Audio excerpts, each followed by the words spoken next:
Meus amados em Cristo Jesus, vamos iniciar essa reunião abrindo as nossas Bíblias aqui em Hebreus capítulo 8.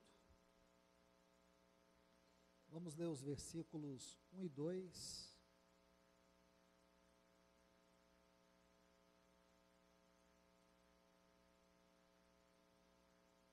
Ora, o resumo do que temos dito é que temos tal sumo sacerdote que se assentou à destra do trono da majestade nos céus, ministro do santuário e do verdadeiro tabernáculo, que erigiu o Senhor e não o homem.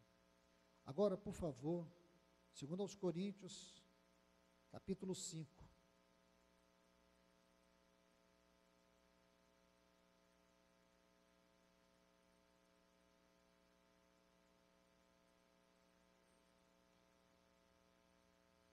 Versículos 1 a 7. Segundo aos Coríntios, capítulo 5, versículos 1 a 7. Porque sabemos que se nossa morada terrestre, este tabernáculo, se desfizer, temos de Deus um edifício, uma casa, não feita por mãos, que é eterna nos céus. Porque também gememos nessa morada, desejando ser revestidos daquela nossa habitação celestial. Se formos achados vestidos e não nus, porque também nós, os que estamos nesse tabernáculo, gememos com tristeza, porquanto não queremos ser despidos, mas revestidos, para que o mortal seja absorvido pela vida. Mas Deus, para isso mesmo, nos dispôs, dando-nos o penhor do Espírito. Portanto, estamos sempre animados, sabendo que, enquanto estamos no corpo, estamos ausentes do Senhor, porque pela fé andamos, não por vistas. Vamos orar. Amado Deus, querido Pai, no santo nome do Teu Filho Jesus, nós estamos reunidos mais uma vez. Pedimos ao Senhor que na Tua infinita misericórdia, na Tua infinita graça, venha se revelar a nós.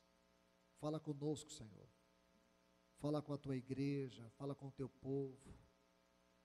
Amado Senhor, vem nos ajudar.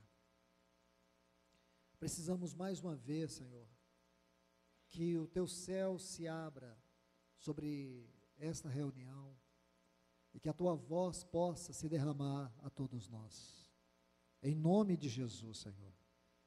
Venha nos abençoar mais uma vez com a Tua palavra, em nome de Jesus, amém. Meus irmãos, gostaria que vocês prestassem bastante atenção, para que nós pudéssemos fazer uma conexão da última palavra com esta. Nós começamos aqui nesses textos de Hebreus capítulo 8, os versículos 1 e 2, vendo aqui algumas palavras. A primeira foi a palavra essencial, depois abordamos essa frase, tal sumo sacerdote, o lugar que este sumo sacerdote ocupa exatamente agora em nosso favor. Depois estudamos a palavra assentou, porque esta é uma palavra singular aqui no livro de Hebreus. Todas as ocorrências desta palavra são 4 ocorrências. Hebreus capítulo 1, o versículo 3, capítulo 8, versículo 1, capítulo 10, o versículo 12 e o capítulo 12, o versículo 2. Quando estudamos o versículo 2 aqui de Hebreus capítulo 8, que diz assim, ministro do santuário e do verdadeiro tabernáculo, que o Senhor erigiu e não o homem. Essa frase, ministro do santuário, mostra a função deste sumo sacerdote. Depois nós avançamos para esta frase, verdadeiro tabernáculo. E aqui, neste verdadeiro tabernáculo, eu quero que os irmãos recordem isso com todo cuidado, porque são 3 textos ligados a esta frase.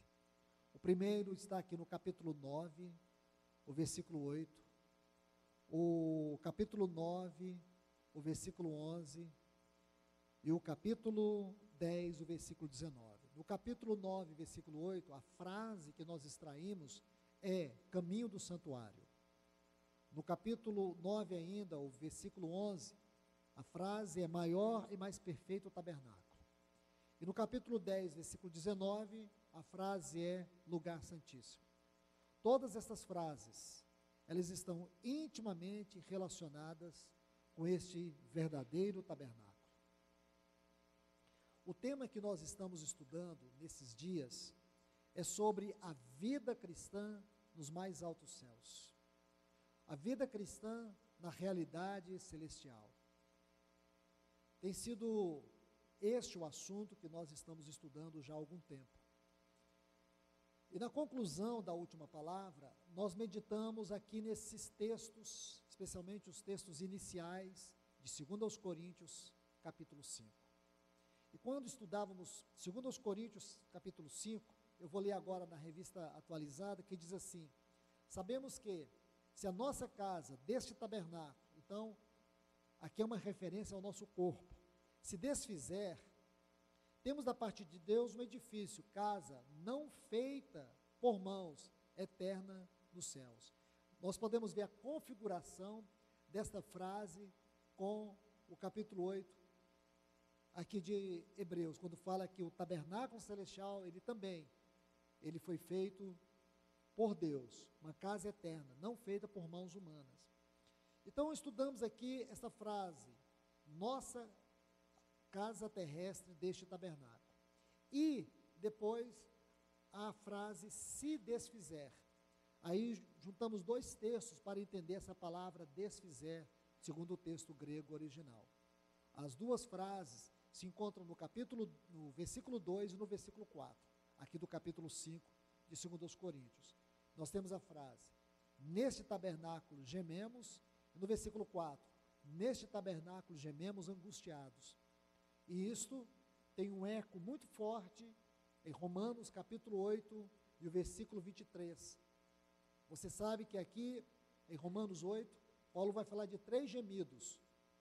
O gemido da criação, que aguarda a sua restauração, o gemido nosso, que aguarda a redenção do nosso corpo, que é o último estágio da nossa salvação, e o gemido do Espírito Santo, que está lá no versículo 26 de Romanos 8, esse gemido tem a ver com a grandiosa obra do Espírito Santo para que nós toquemos as esferas mais elevadas do nosso chamamento celestial.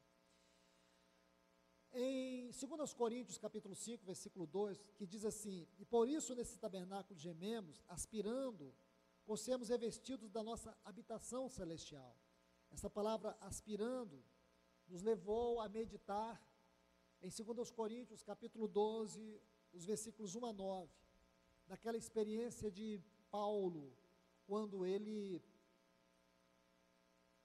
foi até o terceiro céu, talvez isso tenha uma conexão com aquele episódio lá em Listra, não em Tessalônica, como eu havia dito na reunião passada, em Listra.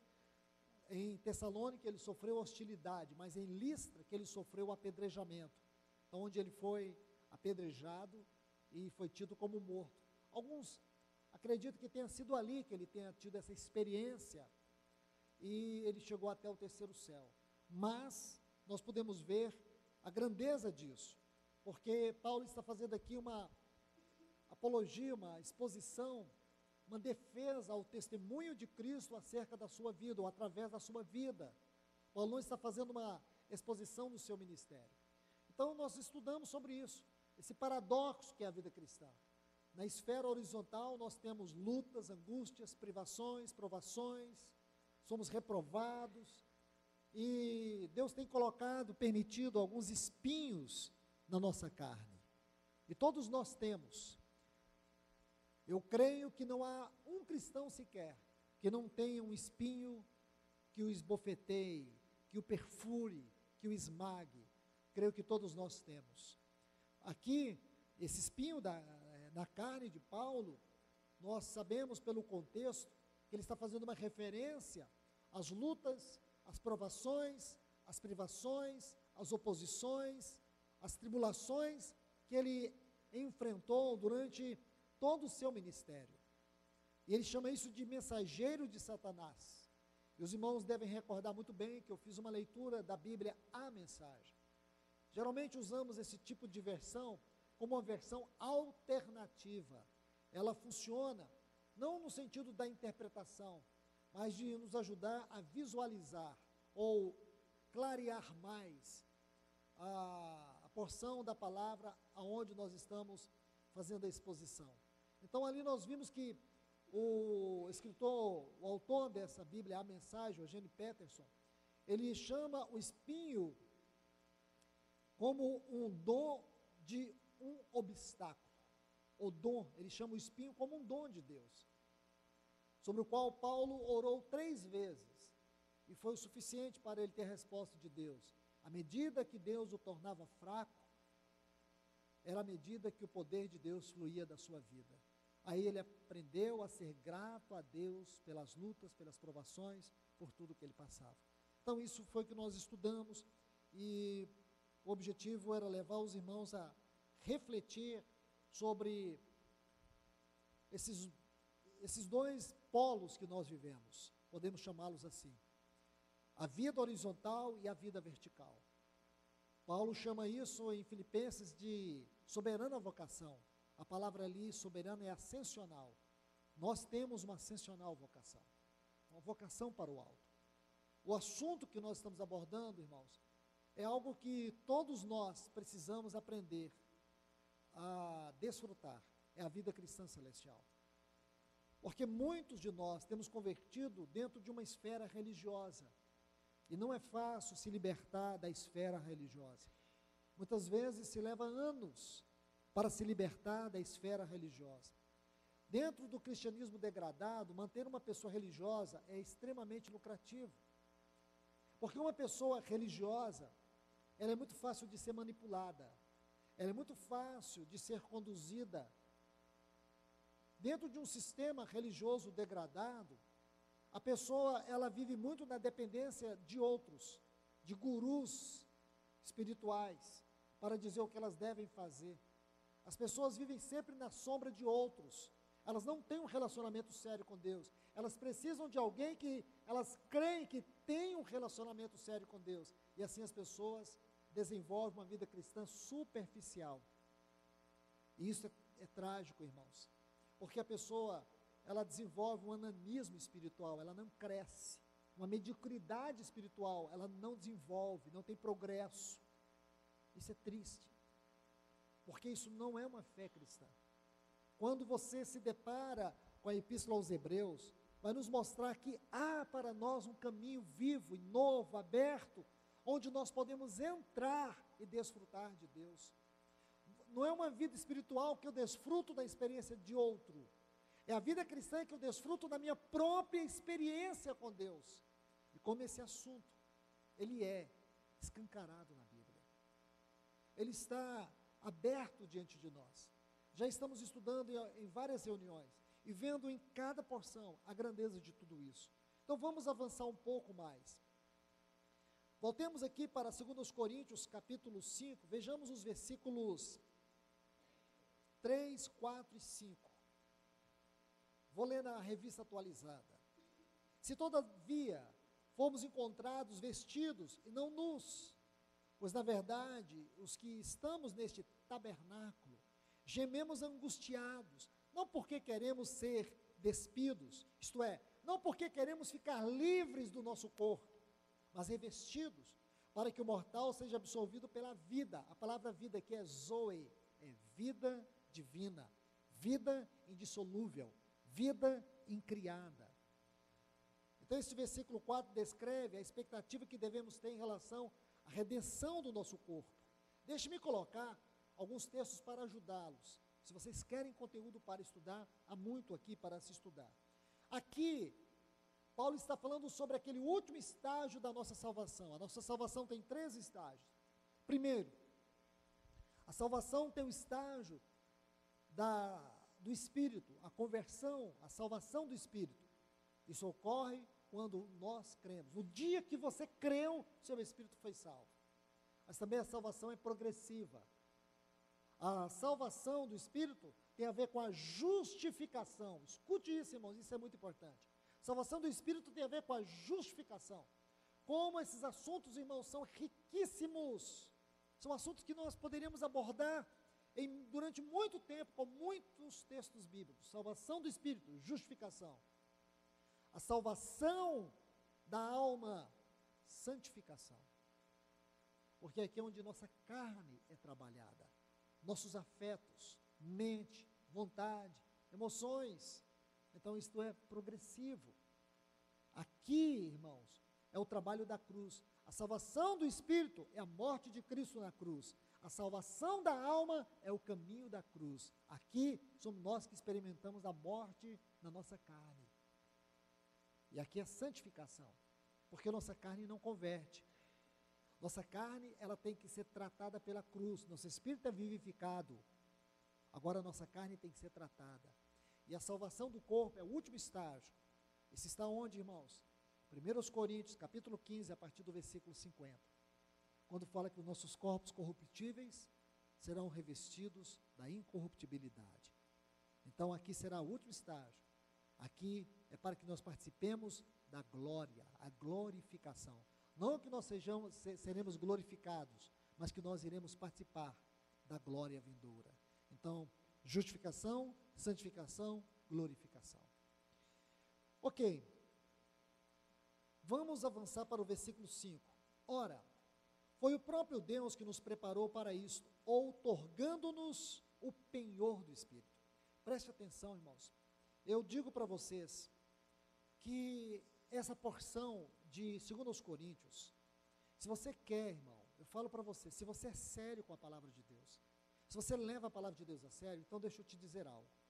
Esse assunto você tem que começar a ler a partir do capítulo 4, versículo 7, quando ele fala do tesouro em vasos de barro. E você vai ver que a partir do versículo 8, ali no versículo 8, ele vai fazer um paradoxo da vida cristã. Ele vai fazer um paradoxo. Quer ver, por favor? Veja o versículo 4 aqui. Olha o que ele diz.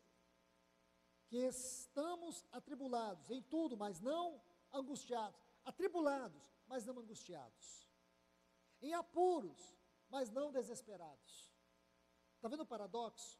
Perseguidos, mas não desamparados. Abatidos, mas não destruídos. Está vendo aqui, irmãos? Está vendo esse paradoxo? Então isso é tão lindo, irmãos. Tão lindo. Sabe como que podemos chamar isso aqui? Interpretação contemplativa. Como que é interpretação contemplativa? Você não precisa ficar buscando o texto original, você não precisa ficar fazendo conexão de textos, não, está tudo diante de você, só que esse tipo de interpretação requer que você faça uma leitura muito cuidadosa, delicada, repetitiva. Isso requer, talvez, que você leia uma porção mais de 100 vezes, não precisa chegar a ler 100 vezes, mas você vai ler até você conseguir contemplar, porque quando você contempla esse tipo de interpretação, irmãos, digo para vocês, não há uma experiência no seu espírito que atinja sua alma, o seu corpo, suas emoções, que transcenda isso aqui neste mundo. Você sente tão cheio dos céus na sua vida, você fica emocionado, você fica quebrantado. Por quê? Porque você olha aqui, ele está desde o versículo 7, ele vai falando sobre isso, e se você for lendo, ele coloca esses paradoxos aqui nos versículos 8 e 9, e ele segue em direção a este assunto do tabernáculo. Ele vai concluir aqui nesse assunto do tabernáculo, no versículo 7, tá certo? Então, o que significa isso? O que essa contemplação me leva a perceber? A sentir esse paradoxo. Quer dizer, na minha experiência horizontal, na minha vida terrenal, somos atribulados. Na nossa vida terrenal, somos atribulados em tudo, porém não angustiados. Como não angustiados? Por que não angustiados? Porque, irmãos, na esfera terrena, Ele disse lá na frente, nesse tabernáculo, gememos angustiados, mas é nesse tabernáculo, naquele tabernáculo celestial não. Quando eu entro para esse santíssimo lugar, ali eu não sinto angústia. O que eu sinto ali? Eu sinto, olhe bem, em tudo atribulados, mas não angustiados. Aqui você vai sentir angústia, aqui você vai sentir tribulação, mas lá você não sente. Aí ele diz assim, em apuros, mas não desesperados. Por que eu não posso me desesperar? Se você olha a vida do ponto de vista horizontal, você se desespera. Se você se deixa levar pelo curso da vida, você desespera. Mas se você pode entrar no lugar santíssimo, aquele que habita no esconderijo do Altíssimo, a sombra do Onipotente descansará. Salmo 23, o Senhor é meu pastor, nada me faltará. Então o que não vai me faltar? Ali trata do relacionamento do pastor com a ovelha. Por que nada vai me faltar? João 10 vai interpretar o Salmo 23. Eu sou o bom pastor, e o bom pastor, ele dá a vida pelas ovelhas. Mais do que o alimento para ela, ele dá vida para a sua própria vida. E a vida que ele dá é a vida eterna. Eu sou o bom pastor, o Senhor é meu pastor, nada me faltará. Aí ele vai dar alguns exemplos aqui do que não vai me faltar. Eu posso passar pelo vale da sombra da morte, não temerei mal algum.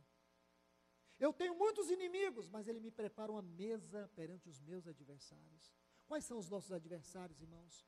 O mundo, a carne, o diabo e a morte. Então nós, naturalmente, no vertical nós não temos medo, irmãos? Temos. Mas quando você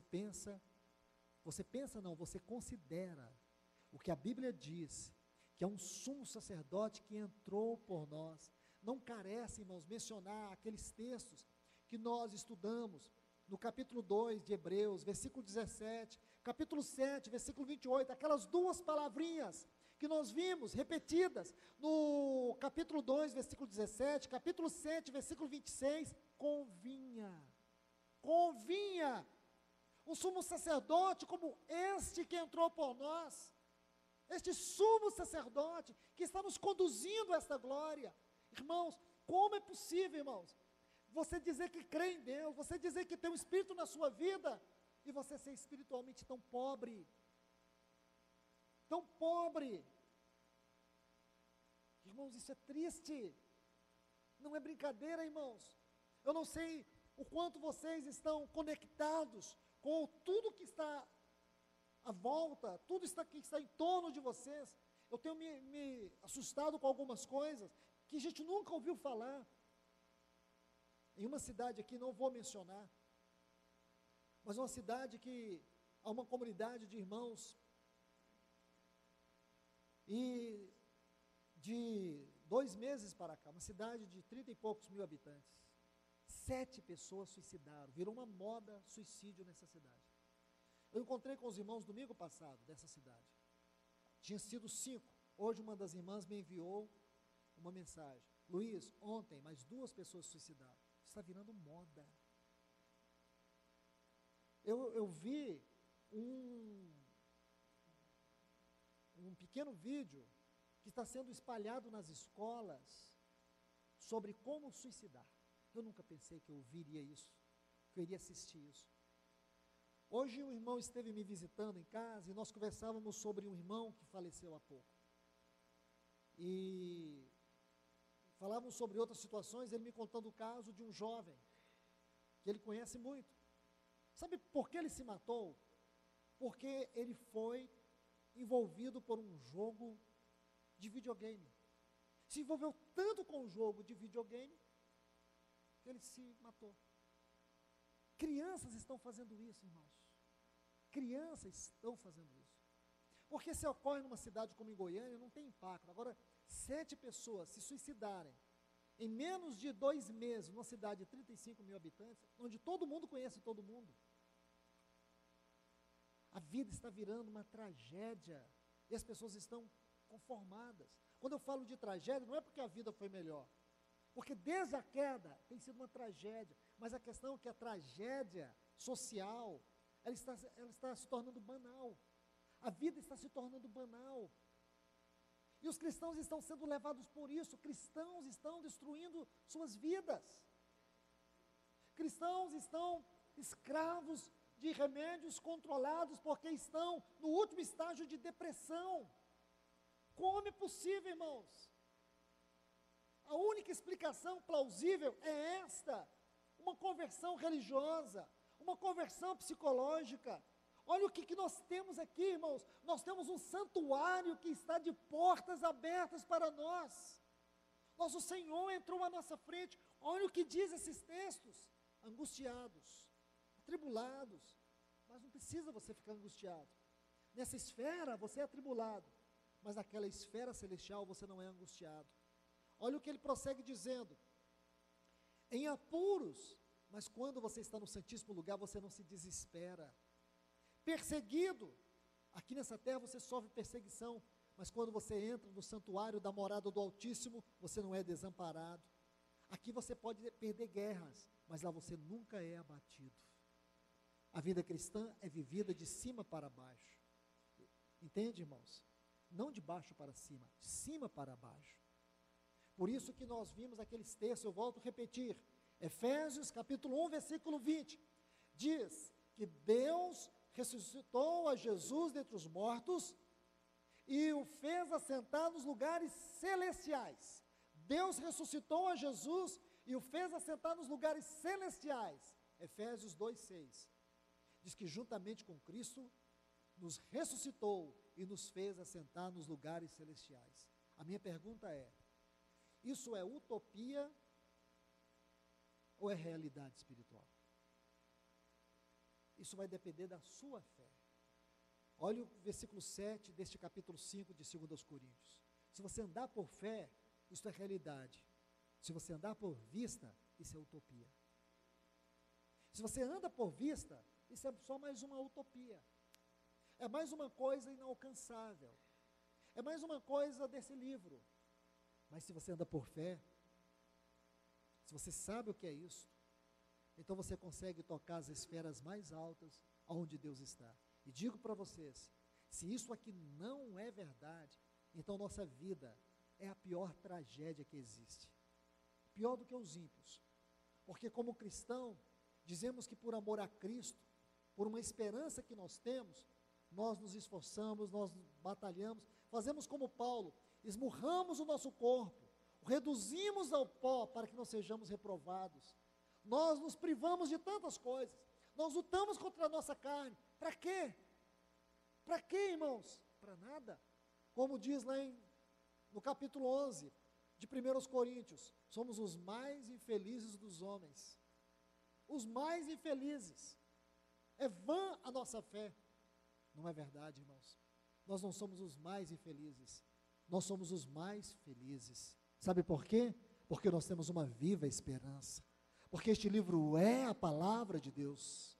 Nós temos certeza que ele diz, então nós vamos andar segundo a palavra de Deus. Isso é importantíssimo, irmãos. Olha o versículo 5 mais uma vez.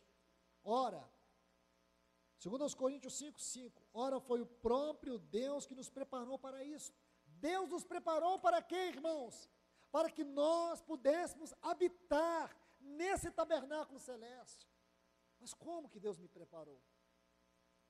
Aí ele diz, ele nos preparou outorgando-nos o penhor do Espírito. Essa palavra penhor, ela precisa ser examinada com todo o cuidado possível. No texto original, essa palavra é arrabon. O que significa arrabon na língua grega? Como foi escrito aqui por Paulo. Permita-me citar um texto para lançar mais luz sobre essa porção aqui de 2 Coríntios 5:5. Efésios 1:14. Paulo diz assim, Efésios capítulo 1 e o versículo 14. Ele estava falando do Espírito Santo, o qual é o penhor da nossa herança. Olhe bem esse texto, o qual é o penhor da nossa herança. Agora, observe a frase final, até o resgate da sua propriedade. Até o resgate. Ele é o penhor da herança até o resgate. Deixa eu explicar isso, irmãos. A palavra rabon, ela é uma palavra usada em transações comerciais. Quando alguém adquiria uma propriedade, alguma coisa muito cara, ela dava uma entrada. uma entrada para adquirir aquela propriedade. E aí, quando ele vinha para poder fazer o resgate final, ele trazia o pagamento final. Então, o que é o arrabon? É o pagamento inicial. Então, se você olha aqui, foi o próprio Deus que nos preparou para isso, outorgando-nos o penhor, o pagamento inicial. O que quer dizer isso, irmãos? Isso é tão importante. E agora veja, Paulo diz, o qual é o penhor da nossa herança, até o resgate da propriedade, da sua propriedade. Propriedade somos nós. Então, ele já fez o pagamento até. Significa, irmãos, que ele não vai deixar inconcluso essa obra. Ele vai vir para poder fazer o resgate final. Nós estamos esperando o resgate final, porque o resgate inicial ele já fez quando ele nos deu o Espírito Santo como um penhor. Este é um ponto muito importante acerca da pessoa e da obra do Espírito Santo que nós devemos estudar. O Espírito Santo como nosso penhor, como pagamento inicial. Pensamos no Espírito Santo sobre muitas formas, sobre muitas maneiras, sobre muitos aspectos do seu ministério, mas este do penhor é importantíssimo, irmãos. É importantíssimo, porque ele está ligado com esta esfera da obra de Deus, com esta realidade da obra de Deus, porque é dentro deste contexto que Paulo cita aqui em 2 Coríntios capítulo 5, ele nos preparou para isso, ele nos condicionou para isso. Como ele condicionou? Como é que eu posso ter certeza que eu entro neste lugar santíssimo? Sobre duas formas. Primeiro, pelo sangue de Cristo Jesus. Qual o papel do sangue? O sangue trata com a minha condição. O sangue trata com a culpa. O sangue trata com a minha carne. Segundo a minha carne, segundo o meu próprio ser, eu não tenho condições. Nós nos sentimos indignos, irmãos. Olhamos para nós e pensamos, Deus, como posso entrar na tua presença? Como posso sentar aos teus pés, ajoelhar, prostrar aos teus pés? É lindo você ler na Bíblia tantas citações assim, porém essas citações não são verdadeiras quanto à minha vida. Isso é mentira de Satanás. Essas citações são verdadeiras sim, irmãos. Porque, queridos, o grande problema é você desenvolver esse espírito religioso. Você só adora quando está no meio dos irmãos. Você só adora quando tudo está bem. Você é incapaz de entrar na presença de Deus esmagado. Você é incapaz de sentir a presença de Deus quando você está sendo reprovado. Você é incapaz. E por que incapaz? Porque o espírito religioso tomou o lugar do verdadeiro espírito cristão. E o Espírito Santo não opera onde há dúvida. Mas aqui você vai ver, primeiro o sangue trata. O sangue trata com a culpa. Não há condenação para aqueles que estão em Cristo Jesus. Paulo diz, o escritor aos Hebreus diz, no capítulo 10, versículo 19, versículo 20, que nós podemos entrar, tendo, pois, intrepidez para entrar no lugar santíssimo, pelo vivo e novo caminho que ele nos abriu, através da sua carne, através do seu sangue derramado. Ele abriu, então sangue está ali, irmãos. Esse é um caminho de sangue. Escute, irmãos, este caminho para o santuário da presença de Deus é o caminho do sangue. Eu citei isso para vocês, dando aquele exemplo, irmãos. Anote para você ler. Números capítulo 19. O sacrifício da novilha vermelha é algo atípico, irmãos. Algo atípico sobre a questão de sacrifício no Velho Testamento. Em um determinado momento, Deus diz assim para Moisés, diga para Eliezer era filho de Arão, que ele tome uma ovelha vermelha, e que ele pegue o sangue dessa novilha, e que ele vá à frente do tabernáculo, está escrito lá, olha aí, Números 19, que ele vá à frente do tabernáculo, e que ele possa aspergir esse sangue 7 vezes. Por que à frente? Porque uma ovelha vermelha? Porque Eliezer? Esse sacrifício nunca foi pedido, é um sacrifício atípico. Quem fazia esse sacrifício deveria ser quem? O sacerdote. Quem fazia esse tipo de sacrifício distinto? Ou o sumo sacerdote, mas agora ele pede Eliezer e não Arão. Por que Eliezer e não Arão? Porque Eliezer seria o futuro sumo sacerdote, no lugar de Arão. Não era algo tão comum, irmãos, era algo incomum. E por que uma novilha vermelha? Por que essa novilha típica? Por que tinha que ir à frente do tabernáculo? Está vendo aí, irmãos? Isso mostra o aspecto subjetivo da obra expiatória de Cristo Jesus. Quando fala da obra expiatória, era um cordeiro de um ano, sem mácula, sem defeito, lembra? O sumo sacerdote entrava, pegava o sangue dele, levava até o lugar santíssimo. Você se lembra? Depois que ele fazia esse trabalho da expiação, lá no lugar santíssimo ele voltava, pegava o bode emissário, e punha as mãos sobre ele, o bode era despachado para o deserto. Agora aqui, irmãos, é uma novilha vermelha, porque Deus, Ele realizou uma obra completa. Essa obra toca o nosso passado. O nosso passado, irmãos, Deus perdoou todos os nossos pecados. E os pecados que cometemos, nós necessitamos de purificação, porque o perdão já é uma realidade, mas nós precisamos ser purificados do pecado. O sangue tanto perdoa como purifica. Esta é a figura da novilha vermelha. É a obra subjetiva, é a obra que Ele está realizando agora na nossa vida, irmãos. Então, quando Satanás vem com as acusações, porque você olha para toda essa verdade e pensa: Deus, como eu posso entrar na Tua presença, sendo quem eu sou? Se você é um filho, verdadeiramente filho, você tem consciência de filho, o Espírito Santo, Ele testifica no seu espírito que você é filho de Deus. Esse mesmo Espírito Santo, Ele é a certeza, Ele é a garantia daquilo que Deus já começou a fazer. Ele te deu o Espírito Santo como penhor para te capacitar a entrar no lugar santíssimo da presença de Deus. Então aqui, irmãos, podemos ver alguns pontos. Primeiro, essa figura aqui do penhor, essa figura nos revela que o dom do Espírito Santo que Deus nos dá aqui e agora é um sinal. Veja bem, é um sinal, é uma garantia. O Espírito Santo como penhor, ele é o antigozo da vida, que nós ainda viveremos em plenitude. Como assim, irmãos? O que significa penhor? Significa que já podemos, vou explicar isso com muito cuidado, já podemos desfrutar de uma particularidade, de uma certa medida da glória que um dia nós experimentaremos em plenitude. Vocês me entenderam, irmãos? Vocês me entenderam mesmo? O Espírito Santo como penhor, diz que o Espírito Santo como penhor é um sinal, é uma garantia do antigozo que nós já podemos experimentar, mesmo numa pequena porção, mas já podemos experimentar. Há algo que nós experimentaremos em plenitude, que esse corpo não está nem preparado. Mas o Espírito Santo aqui dentro, irmãos, ele nos permite desfrutar uma medida daquilo que um dia nós experimentaremos em plenitude.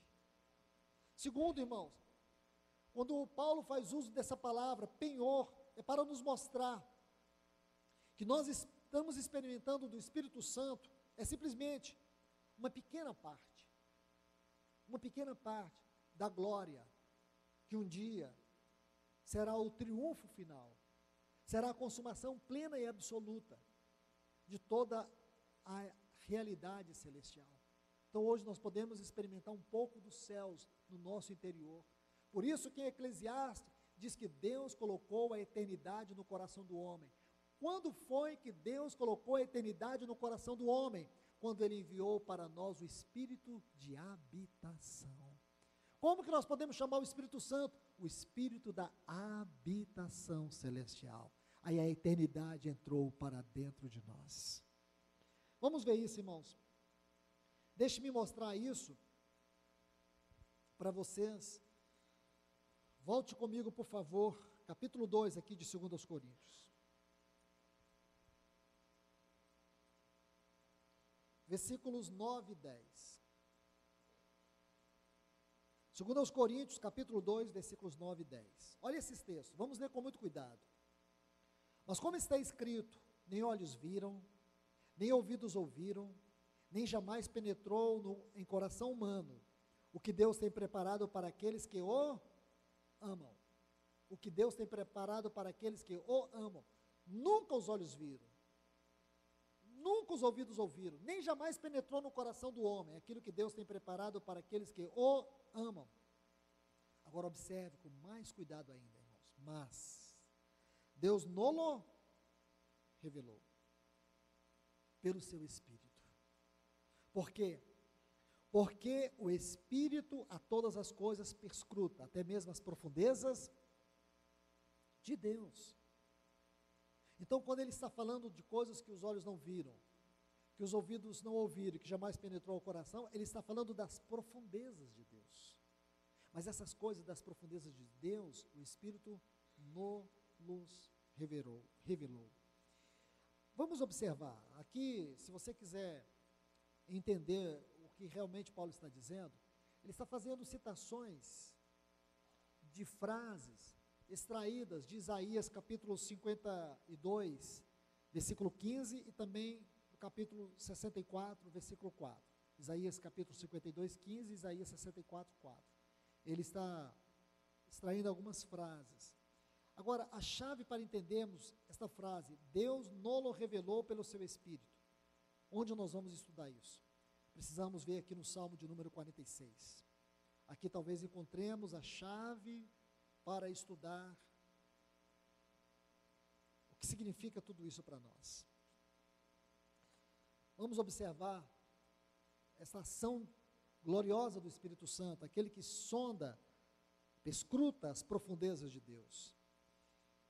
Salmo 46, versículos 1 a 4 diz assim: Deus é o nosso refúgio e fortaleza, socorro bem presente nas tribulações. Então ele vai fazer o paradoxo, mais uma vez, aquele paradoxo que nós vimos nos versículos 8 e 9 de 2 Coríntios capítulo 4, ele vai fazer aqui neste salmo. Portanto, não temeremos, ainda que a terra se transtorne e os montes se abalem no seio dos mares. Como não temer, irmãos? Eu creio que muitos de nós temos medo até de trovão, não é verdade? A gente tem medo de trovão. Agora você imagina, ele está dizendo aqui, portanto não temeremos, ainda que a terra se transtorne, ainda que haja um terrível terremoto. Irmãos, por favor, eu não sei se você já passou em algum lugar onde tem terremoto. Eu já tive essa experiência. E estar em algum lugar e dar um pequeno terremoto. Eu me lembro de que eu estava hospedado em uma cidade, em Iquique, uma cidade no Chile, e há 4 meses atrás havia ocorrido um grande terremoto. Então, quando eu fui no apartamento do irmão, eu olhei aquelas casas, tudo pintada, tudo muito bonitinho, eu disse assim para o irmão, mas é interessante aqui, como as pessoas, de uma vez, pintam todas as casas. Aí eu perguntei para ele, isso é um plano do governo que possibilita que todas as casas sejam pintadas? Ele disse, não, irmão, é porque há 4 meses atrás, se você não lembra, teve esse grande terremoto, e essas casas foram todas reconstruídas. Aí, uma pessoa que mora no centro-oeste do Brasil, que nunca sentiu nem um abalo de nada, aí eu fico pensando, o que eu estou fazendo aqui? Aí um certo dia, eu estava no meu quarto, e todo dia eu ficava preocupado, porque estava num andar muito alto, não me lembro qual, mas aí veio um terremoto, muito pequeno. Já era o 3º que eu tinha sentido no Chile. E quando veio esse terremoto, eu saí desesperado do quarto. Quando eu saí desesperado do quarto, irmãos, para sair fora mesmo, eu vi o casal sentado, aliás, deitado no colchão, conversando. Aí quando eu vi, eu senti uma paz, mas já estava desesperado, faltando fôlego. Aí quando eu olhei, aí eu perguntei, está tudo bem? E eles disseram, está tudo bem. Eu falei, e esse terremoto? Eu falei, não, é comum, isso aqui dá todo dia. Você imagina, irmãos, o que esse salmo está dizendo? Ele não está falando de um pequeno terremoto. Os irmãos no Chile, eles convivem com essa experiência o tempo todo. Agora eu fico olhando para esse texto, fico me perguntando, como é possível o salmista dizer assim, não temeremos, ainda que a terra se transtorne, e os montes se abalem no seio dos mares, mesmo que venha uma grande tsunami, e um terrível terremoto, ele diz, ainda que as águas tumultuem e espumejem, na sua fúria os montes se estremeçam, ele não está falando de um grande terremoto, ele está dizendo, você não precisa temer. Agora é claro, irmãos, são linguagens figuradas, porque ele está falando aqui, irmãos, Deus é o socorro bem presente nas tribulações. Então agora, ele vai criar figuras de linguagens para falar de terríveis tribulações. Tribulações que tenham esses abalos sísmicos, que tem esses maremotos tão terríveis, que nós podemos passar. Ele diz, ainda que as águas tumultuem e espumejem, na sua fúria os montes estremeçam, há um rio, cujas correntes alegram a cidade de Deus, o santuário da morada do Altíssimo. Deus está no meio dela, jamais será abalada, Deus a ajudará desde até amanhã. Irmãos, esses 2 versículos aqui, para vocês entenderem eles, vocês têm que ler todo o livro de Hebreus e todo o livro de Apocalipse, para entender só esses 2 versículos. Vamos devagar com eles, não precisamos ler todos esses livros, mas vamos ler algumas porções aqui. Primeira frase aqui, cidade de Deus. Nós podemos voltar um pouquinho, me permita voltar. Veja, há um rio, vamos falar desse rio. Eu já citei ele uma vez e vou só passar rapidamente. Há um rio. Que rio é esse, irmãos? Ele diz que há um rio aqui cujas correntes alegram a cidade de Deus. A alegria dessa cidade é este rio. Então nós vamos ver esse rio em 3 lugares. Primeiro, João capítulo 4, versículos 10 a 14, quando aquela mulher samaritana questionava Jesus sobre aquele poço. E Jesus disse para ela, mulher, se tu conheceras o dom de Deus, e esse que te pede água, tu lhe daria água, e a água que eu te der vai formar em você uma fonte que vai jorrar para a eternidade. Aí depois no capítulo 7, versículos 37 a 39, Jesus diz assim, quem tem sede, vem a mim e beba. Aquele que crê em mim, como diz as Escrituras, do seu interior fluirão rios de águas vivas. Então você percebe que nessas 2 passagens, ele está falando do mesmo rio, e aqui no capítulo 7, no versículo 39, João diz que ele estava falando do Espírito, porque o Espírito ainda não havia sido derramado, porque Cristo não tinha sido glorificado. Então este rio é o Espírito Santo. Aí no capítulo 22 de Apocalipse, diz que do trono de Deus fluía um rio de água cristalina. Se você pega essas 3 passagens, você tem um quadro. E o que você vai ver, irmãos? Que nessas 3 passagens há uma referência do Espírito Santo como um grande rio. O rio que alegra a cidade de Deus, agora ele veio formar em nós uma fonte que salta para a vida eterna. Está vendo aí? Cidade de Deus. Olha essa frase, cidade de Deus. Se você quer entender essa frase, você tem que começar a estudá-la desde o capítulo 11 de Hebreus. Vamos ler alguns textos, permita-me citar para vocês. Ele está falando aqui dos patriarcas, daqueles heróis da fé, citando Abraão, ele diz assim, porque aguardava a cidade que tem fundamentos. A única cidade que tem fundamentos é a Nova Jerusalém. Apocalipse, capítulo 21, versículos 14 e 19. A única cidade que tem fundamentos é a Nova Jerusalém, citada na Bíblia. Apocalipse capítulo 21, versículos 14 e 19. Diz assim, a cidade que tem fundamentos, da qual Deus é o arquiteto, o edificador. Essa palavra é importante, irmãos, porque essa palavra nos leva para Mateus capítulo 16, onde Jesus disse, eu edificarei minha igreja. E ao final da leitura dos textos, você vai ver que isso tem uma forte conexão. Ainda, Hebreus 11, 16, mas agora aspiram, essa palavra é desejar ardentemente uma pátria superior. Essa pátria superior é citada em Filipenses, capítulo 3, versículo 20. Isto é, celestial, dessa pátria superior, celestial, é a cidade de Deus. E diz, por isso Deus não se envergonha deles, de ser chamado o seu Deus, porquanto lhes preparou uma cidade. Agora vamos para Hebreus capítulo 12, versículo 22. Olha o que diz, preste atenção, irmãos, nos detalhes. Mas tendes chegado. Essa palavra chegado, irmãos, ela tem que ser sublinhada. Chegado, não é chegará. Chegado ao Monte Sião e a cidade. Não gosto dessa versão. Se você vê nas versões mais próximas do texto original, por exemplo, a Reina Valera diz assim, mas tendes chegado ao Monte Sião, a cidade do Deus vivo. Não tem a, porque demonstra duas coisas. Sião uma coisa e a cidade de Deus vivo a outra. Não é assim.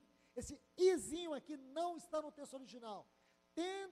Tendes chegado, está vendo aqui? Presente, chegado ao Monte Sião, a cidade do Deus vivo. Monte Sião, a cidade do Deus vivo, a Jerusalém celestial, e as incontáveis hostes de anjos, e a universal assembleia. Que lindo, irmãos, esse texto. Capítulo 13, versículo 14. Na verdade, não temos aqui cidade permanente, mas buscamos a que há de vir. Nós buscamos, aspiram, tendo chegado. Você vê, irmãos, é uma realidade presente e futura. Realidade presente, aqui, versículo 22 do capítulo 12. Realidade futura, capítulo 13, versículo 14. Então, nós temos uma realidade presente e uma realidade futura.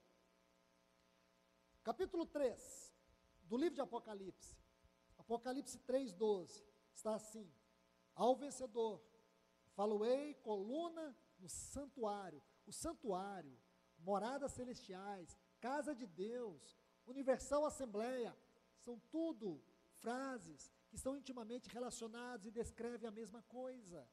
Então ele diz assim: coluna do santuário do meu Deus, e daí jamais sairá. Gravarei também sobre ele o nome do meu Deus e o nome da cidade do meu Deus. Qual o nome da cidade? A Nova Jerusalém. A Nova Jerusalém, que desce do céu, vindo da parte do meu Deus, e o meu novo nome. Capítulo 21, versículo 2. Vi também a cidade santa. Capítulo 21, versículo 2. A Nova Jerusalém, que descia do céu da parte de Deus, ataviada como noivo, adornada para o seu esposo. E ainda nesse mesmo capítulo 21, versículo 10. E me transportou em espírito até uma grande e elevada montanha, e me mostrou a santa cidade, Jerusalém, que descia do céu da parte de Deus.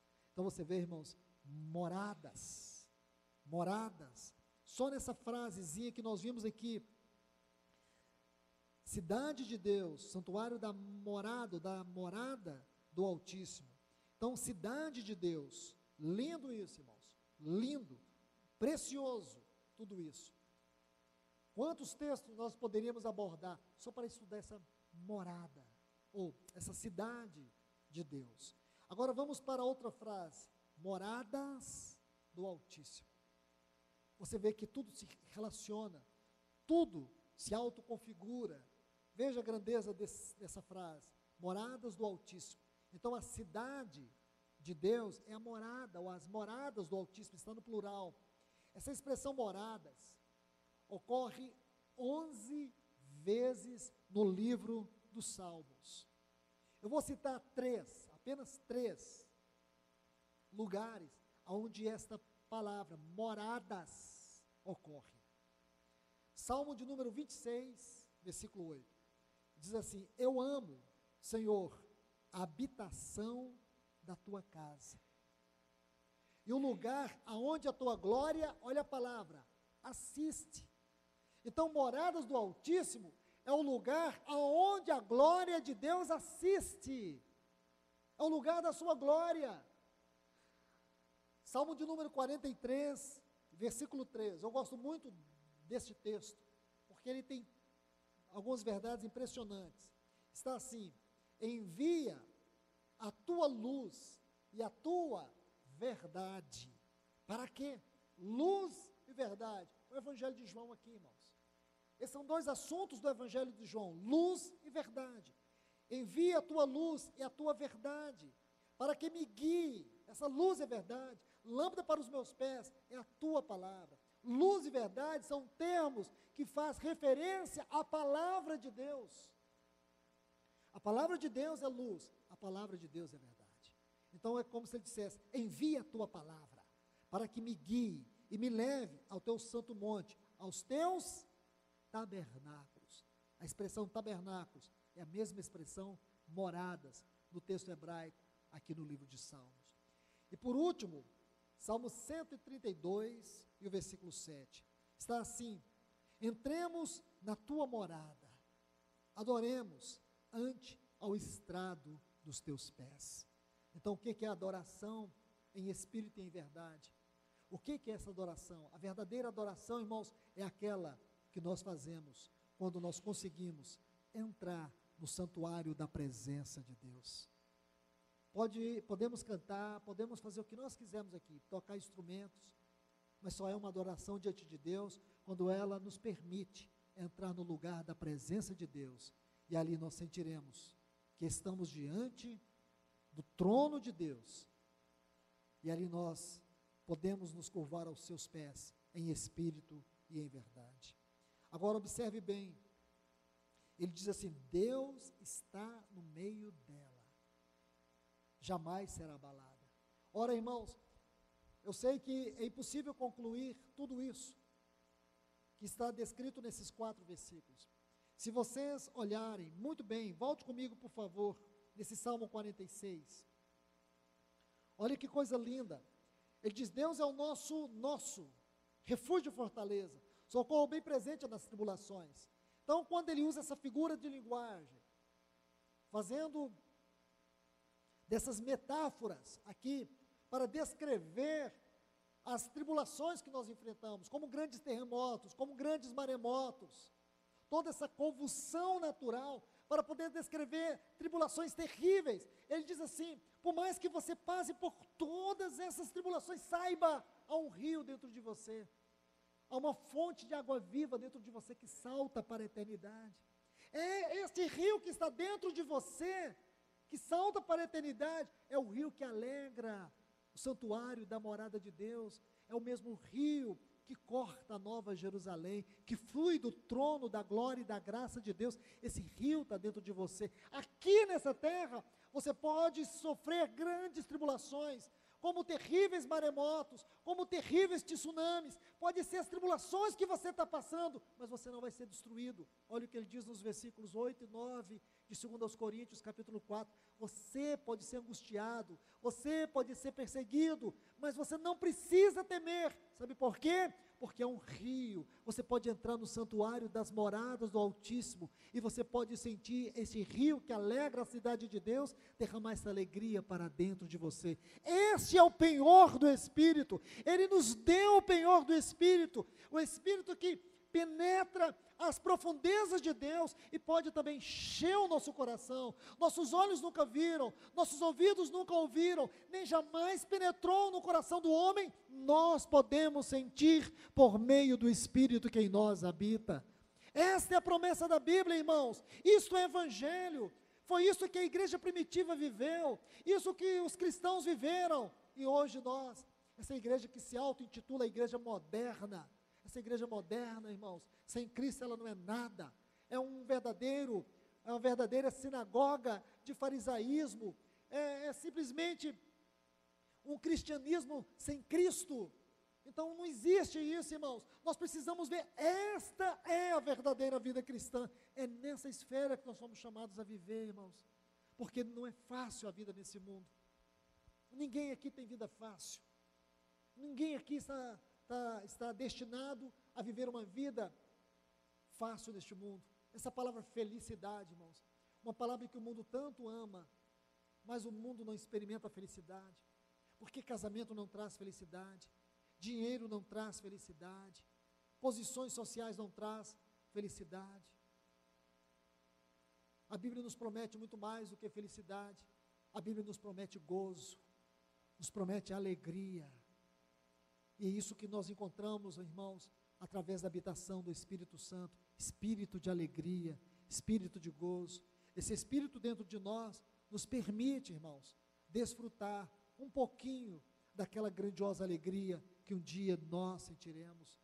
Eu creio, irmãos, que é vergonhoso para um cristão estar na presença de Deus com seu coração fechado, por mais difícil que seja a sua vida, por mais terrível que sejam as suas provas, por mais que você esteja vivendo momentos difíceis, porque todos nós estamos passando, irmãos, mas nós temos o privilégio de poder olhar para essa palavra, olhar para um salmo como esse, e ver uma promessa tão grandiosa diante de nós, promessa que é real, irmãos. Jesus não nos prometeu uma vida fácil, Ele disse: no mundo tereis aflições, mas tendo de bom ânimo. E por que nós podemos ter bom ânimo, irmãos? Porque é um rio que alegra a cidade de Deus, e que dentro de nós é uma fonte que salta para a eternidade, um rio que nós podemos beber, irmãos. Então, se nós temos cultivado uma vida de melancolia, uma vida de profunda tristeza, depressão, é porque nós estamos literalmente dando lugar para Satanás, não para o Espírito de Deus. É porque nós queremos nos tornar uma vítima do próprio inimigo. Eu creio que isso não é correto, isso aí não é andar por fé. Lembre-se, 2 Coríntios 5, 7, nós não andamos por vista, andamos por fé. Nós não andamos por aquilo que os nossos olhos veem, nós olhamos por aquilo que a palavra de Deus diz, e a palavra, como diz, é a luz, a palavra é a verdade, e a palavra é que nos guia até os tabernáculos de Deus, e é por essa palavra que nós podemos ter certeza que o céu é real para nós. O céu não é apenas um lugar. Escute, vou repetir, eu disse isso na palavra anterior, o céu não é apenas um lugar para nós, o céu é uma condição de vida, o céu é uma experiência que todos nós em Cristo podemos desfrutar. Que Deus vos abençoe. Senhor, nós te louvamos e te agradecemos. Obrigado por mais uma vez, ó Deus, estar aqui e receber a tua palavra, Senhor. Que o Senhor continue falando aos nossos corações, que o Senhor continue se revelando, nos conduzindo, porque nós precisamos ser conduzidos, Senhor.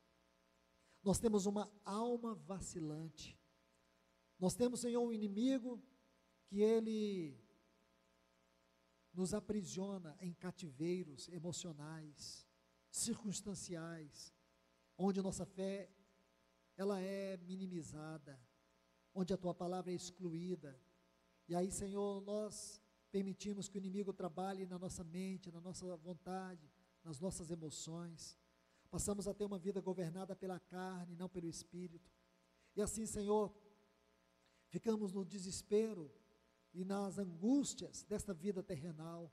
Abra os olhos da tua igreja, Senhor. Oh Deus, se nós temos certeza que um dia o Senhor voltará para nós, como diz a tua palavra, nós também temos que ter certeza que nós temos essa completa liberdade de entrar nos mais altos céus, onde nós podemos entrar na tua presença, onde nós podemos desfrutar da graça e da misericórdia do teu trono. Senhor, nos ajuda, Deus, nos tira da periferia, nos tira da superficialidade, leva-nos às profundezas do Senhor, leva-nos a desfrutar das grandezas do Senhor, porque teu Espírito é o penhor que habita em nós, teu Espírito é o sinal, teu Espírito é a garantia, teu Espírito nos leva a experimentar o grande antigozo que nós um dia, em plenitude, desfrutaremos. Ele nos permite viver isso agora. Ajuda-nos, Senhor, ajuda-nos, ó Deus. Isto é vida cheia do Espírito, isso é andar no Espírito, isso não é andar na carne, Senhor. Não permita que nós andemos na carne, Senhor. Nós queremos provar os poderes do mundo vindouro, Senhor, que a realidade do mundo vindouro, da glória celestial, pode ser também, Senhor, um desfrute agora. Ajuda-nos, Senhor, porque isso é libertador, Senhor. Isso nos liberta das nossas compulsões carnais, Senhor. Isso nos liberta das prisões da nossa alma, Senhor. Então ajuda-nos, ó Deus. Nós te rogamos aqui nesta noite, no nome de Jesus.